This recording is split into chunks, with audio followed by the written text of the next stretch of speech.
সব সময় আল্লাহর কাছে এই দোয়াটা যেন আমরা করি, আল্লাহ কিয়ামতের দিন তুমি আমার হিসাব নিও না,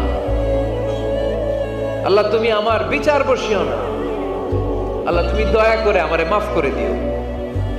আল্লাহ যার বিচার করবেন ও জাহান্নামে যাবে, আর যার বিচার করবেন না সে জান্নাতে যাবে। আল্লাহ যদি বিচার করে আর পাই টু পাই হিসাব নেয়, নামাজ পড়লি না কেন, রোজা রাখলি না কেন, মিথ্যা বললি কেন, খাদ্যে ভেজাল দিলি কেন, মাছে ফরমালিন দিলি কেন, যৌতুক খাইলি কেন, ঘুষ খাইলি কেন, উল্টাপাল্টা করলি কেন, জিনা করলি কেন, একটার পর একটা প্রশ্ন বানে যদি সেই ভয়ঙ্কর দিনে আল্লাহ আমাদেরকে জর্জরিত করে, আমাদের কোনো উত্তর আছে? সেদিন আমাদের বাঁচার কোনো উপায় আছে? তাই আমরা সবাই আল্লাহর কাছে দোয়া করবো, আল্লাহ কোনো বিচার টিচার মানি না, কোনো বিচার করতে পারবো না, দয়া করবা। কথা কয় না? কি করবে?